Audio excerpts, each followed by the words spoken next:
नमस्कार दोस्तों, आप देख रहे हैं आधुनिक गुरु, the science behind every pixel. दोस्तों, हमारा उद्देश्य है आपको एक फ्री एकेडमिक लेवल का स्ट्रक्चर्ड कोर्स उपलब्ध कराना। लेकिन एक वास्तविकता है जिसे आपको जानना चाहिए। YouTube हमारे वीडियो को सभी 1,500 सब्सक्राइबर तक नहीं पहुंचाता। वीडियो केवल 100 या 150 लोगों तक ही इसे भेजता है, और जिन तक पहुंचता भी है उनमें से अधिकांश का ग्राफिक्स से कोई संबंध नहीं होता है। इसी कारण हमारे वीडियो की पहुंच 30 से 35 व्यू तक ही सीमित रहती है।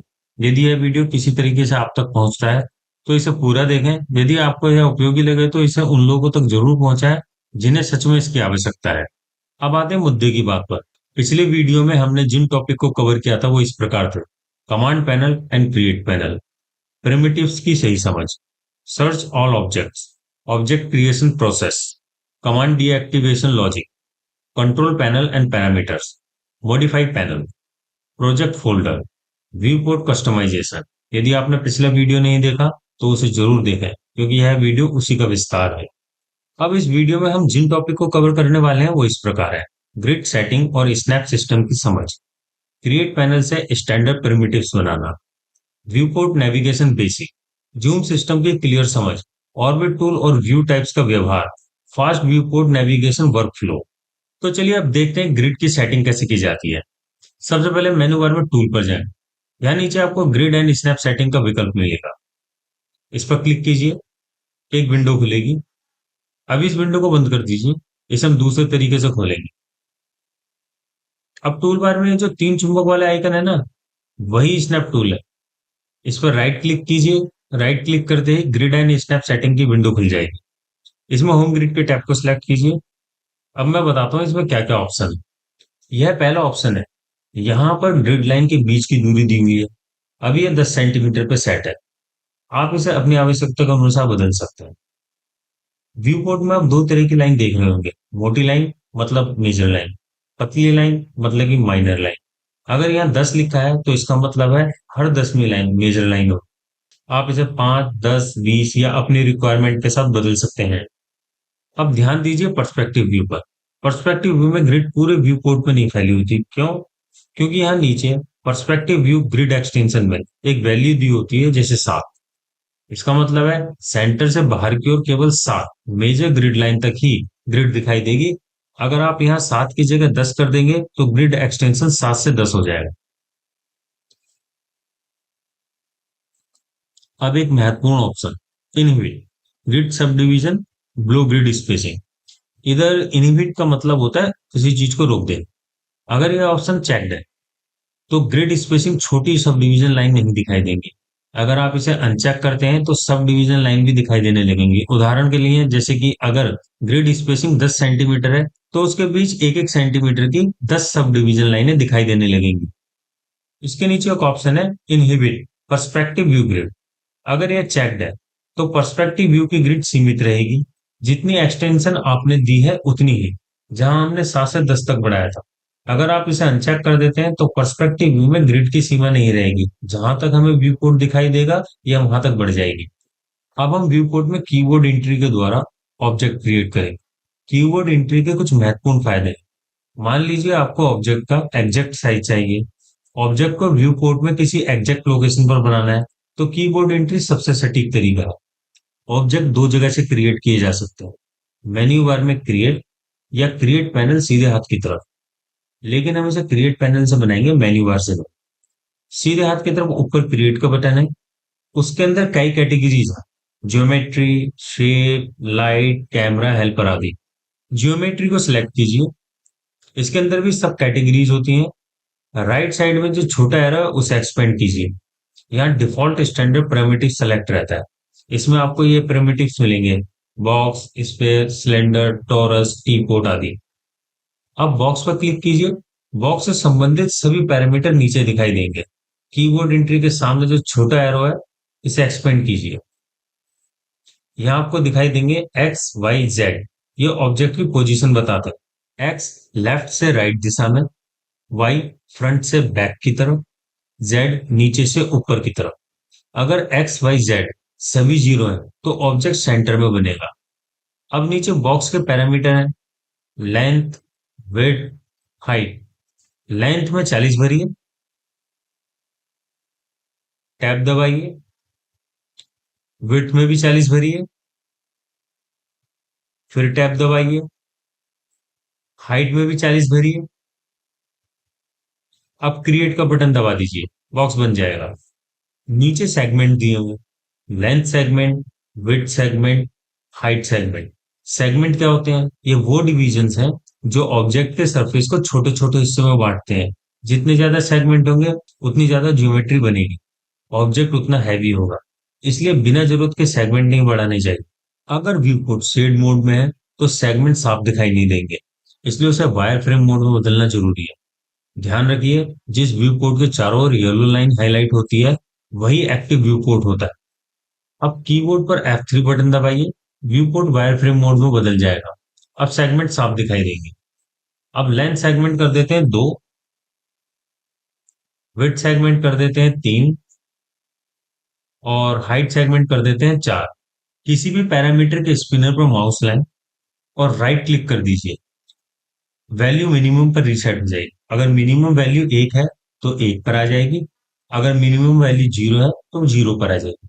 चलिए अब व्यू पोर्ट नेविगेशन के बारे में बात करते हैं। व्यू पोर्ट के नीचे दाईं तरफ जो टूल दिए हुए हैं उन्हें व्यू पोर्ट नेविगेशन टूल कहते हैं। ध्यान रखिए, ये सभी टूल उस व्यू पोर्ट पर काम करेंगे जो उस समय सेलेक्टेड होगा।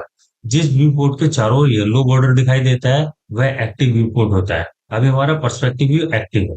सबसे नीचे एक्सट्रीम राइट साइड में जो आइकन है उसे कहते हैं मैक्सिमाइज व्यू पोर्ट टॉगल। इसकी शॉर्टकट की है Alt+W। जब आप किसी भी टूल पर माउस ओवर करके होल्ड करते हैं तो एक छोटा सा पॉपअप दिखाई देता है। इस पॉपअप में होता है टूल का नाम, उसकी शॉर्टकट की और कभी कभी उस टूल के बारे में जानकारी दी होती है। शुरुआत में इन पॉपअप को पढ़ लेना चाहिए, इससे आप अपने सीखने की स्पीड बढ़ा सकते हैं। 3D मैक्स में काम करते समय हमें ज्यादा वर्क स्पेस की जरूरत होती है, इसलिए मैं मैक्सिमाइज व्यू पोर्ट टॉगल पर क्लिक कर रहा हूँ। अब पर्सपेक्टिव व्यू फुल स्क्रीन पर हो गया। इसे वापस नॉर्मल लेआउट पे लाने के लिए आप फिर से Alt+W दबाइए। अब बात करते हैं इस हाथ वाले आइकन की। इसे कहते हैं pen tool. Pen tool viewport को इधर उधर खिसकाने के लिए होता है। इसे सिलेक्ट कीजिए। अब व्यू पोर्ट में लेफ्ट माउस दबाकर रखें, माउस को लेफ्ट से राइट या अप डाउन हिलाएं। व्यू पोर्ट मूव करेगा, फ्रंट, टॉप, लेफ्ट। इन व्यू पोर्ट में पेन बिल्कुल सीधा सीधा चलता है। पर्सपेक्टिव व्यू में पेन का मूवमेंट थोड़ा सिनेमेटिक लगता है, जैसे कैमरा फ्रेम एडजस्ट कर रहे हो। अगर आप पेन टूल पर माउस को होवर करेंगे तो देखेंगे कि इसकी कोई डेडिकेटेड शॉर्टकट की नहीं है, लेकिन इसके लिए एक आसान तरीका है।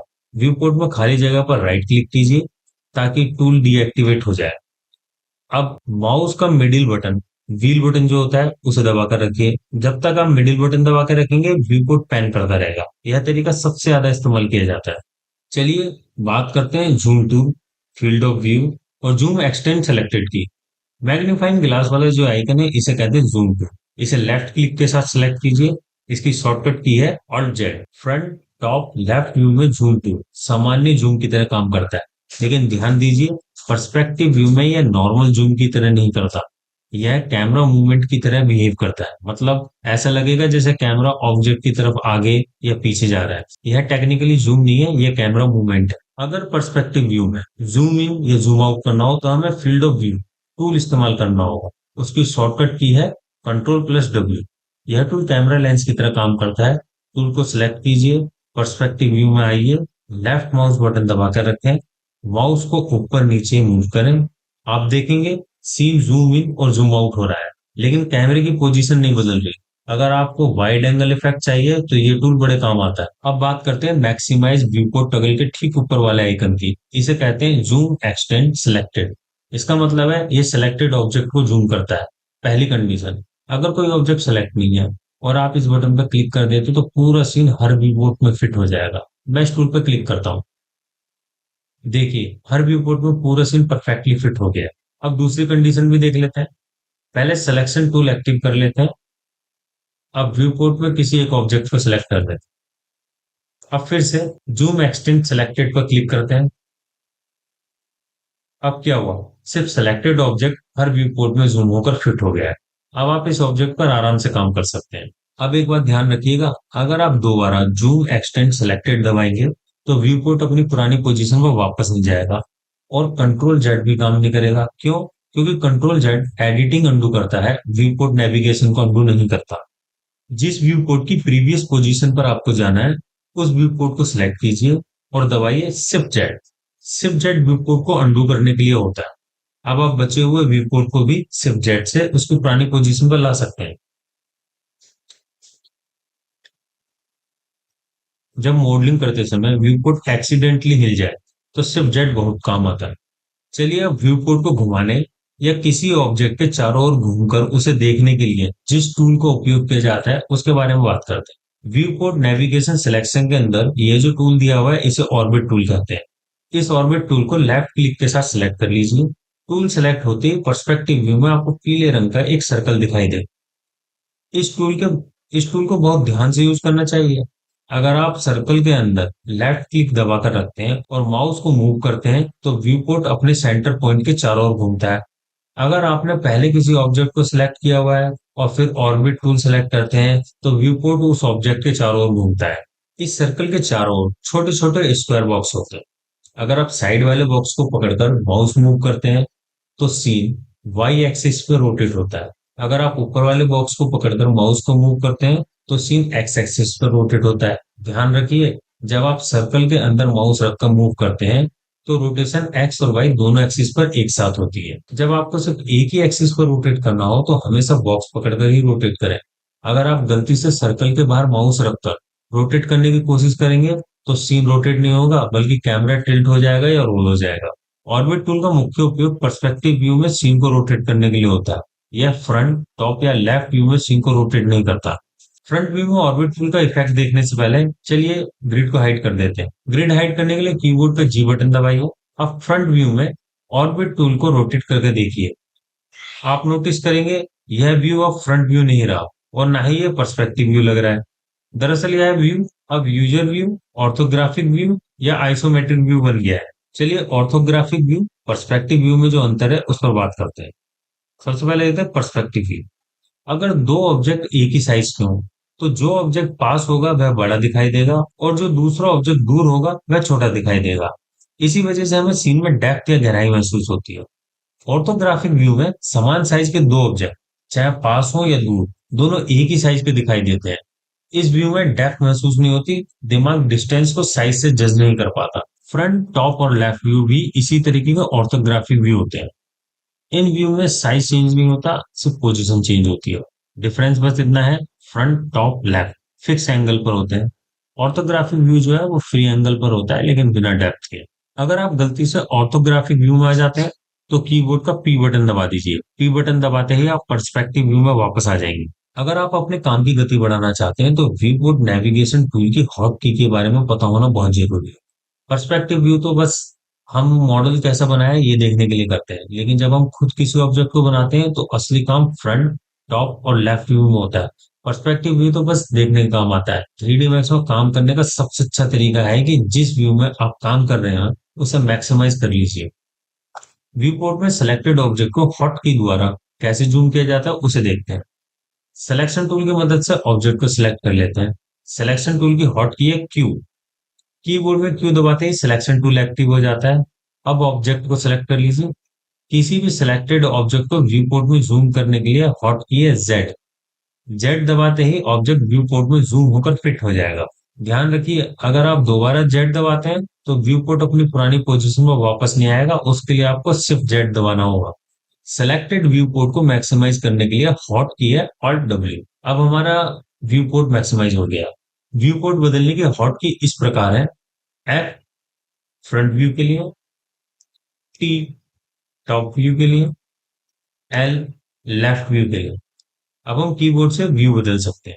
वैसे तो फ्रंट, टॉप और लेफ्ट से ज्यादा काम हो जाता है, लेकिन कभी कभी राइट, बैक या बॉटम व्यू की भी जरूरत पड़ती है। इसके लिए कीबोर्ड का वी बटन दबाइए। वी बटन दबते ही पॉपअप मेन्यू खुलेगा, जहां से आप अपनी जरूरत के हिसाब से कोई भी व्यू सिलेक्ट कर सकते हैं। इस मेन्यू में जो आइसोमेट्रिक व्यू दिख रहा है वो दरअसल ऑर्थोग्राफिक व्यू ही है, इससे कंफ्यूज मत होइएगा। अब देखते हैं माउस की मदद से व्यू पोर्ट को कैसे नेविगेट किया जाता है।